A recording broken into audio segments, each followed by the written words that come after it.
Hi, my name's Todd Stavrakis. I'm pastor at Gladwin Presbyterian Church, and I'm joined by Pastor Peter Pettit, the teaching minister at St. Paul Lutheran Church in Davenport, Iowa. And we are both members of the board of Pathways for Middle East Peace. And for this Advent, we have created an Advent lectionary study with partnership with the Shine a Light program. And the Shine a Light program is to raise awareness of anti-Semitism in our society.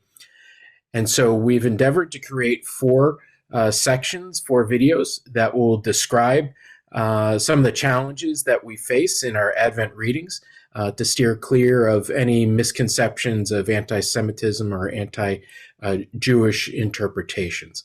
So I thank you for joining us and look forward to having a larger conversation.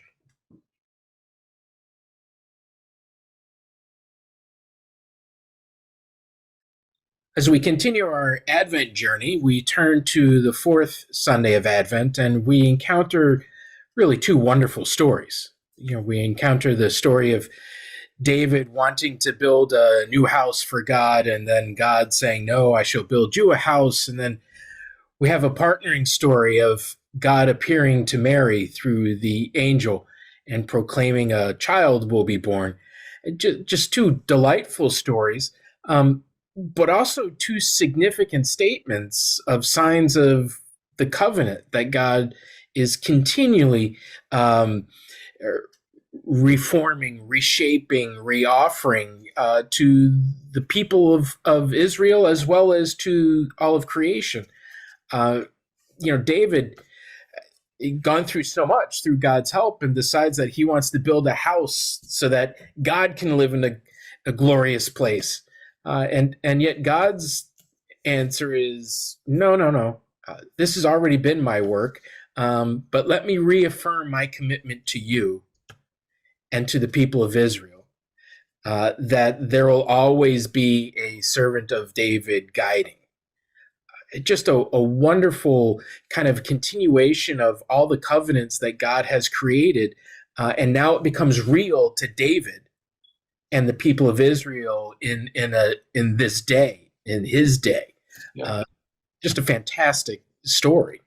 And in many ways sets up the sort of thing you're talking about, that God turns out to be a covenanting God, not just one covenant, not just with Abraham or even back to Noah. Mm-hmm. And even not now just to David, but God will build a house for David. So it continues through the house of David down through the years. And that's what Luke picks up when he indicates that Joseph was of the house and lineage of David, and therefore the covenant that we understand as Christians comes in Jesus Christ is again God at work, covenanting with people. Just as we've seen God do over and over again. And it's not like one covenant supersedes another. It's a constant growing. It's the image of the olive tree with branches growing and becoming bigger, and the family of God and the covenant of God expanding to reach more people. It's not a pitting of one group versus another. It's bringing together. Yeah. And Paul gets at this also in his closing to his letter to the Romans in chapter 16 that we read today. He talks about the mystery that has been hidden for ages, which is now made known. That's not a mystery that is about Gentiles or God or Jesus suddenly having a brand new thing going on in the world. The mystery that Paul announces is that what has been true and continues to be true for the Jewish community is now made true for Gentiles, for non-Jews. And it's that which is being expounded, so that he says this is for you, his Gentile community. And it's so that you will be strengthened and you will live in this covenant.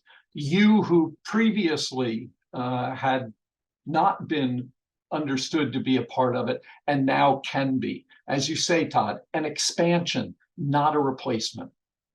And it's also between these two stories, we have a really fascinating conversation that God has with someone who would be considered the wealthy ruling elite Yeah. in David. And then you have God having a conversation with a single young woman who did not have a household name to fall back on, did not have any trappings in society. And yet God is forming covenants with rich and poor, men and women. This is just a wonderful, inclusive understanding. But again, it's not a competitive challenge. It's just a broadening. And we do well in our sermons and in our preparation for sermons to understand God's covenants are ever expanding and not reducing. Yeah, indeed. Again, Paul in Romans talks about the fact that these things are confirmed by the prophets, and these are the prophets of biblical Israel. Paul and we as Christians see additional meaning in what those prophets had to say. But it doesn't mean that what we see in them is the only thing the prophets meant, not by any means. When God speaks through a prophet, it can have many different fulfillments. And part of the joy of this season, part of the anticipation of this season, you point to the range between David, the mighty ruler, and Mary, the single peasant girl. But just as much as this story of God's covenanting embraces those extremes, God's story of covenanting also embraces biblical Israel and its continuation in the Jewish people and its continuation in the Christian people. Well, may our preparations for the fourth Sunday of Advent lead us into a more radical understanding of God's covenant as it embraces all of God's children and leads us into a brighter future. So blessings on your preparations for Sunday, and Merry Christmas to all. Merry Christmas. God bless.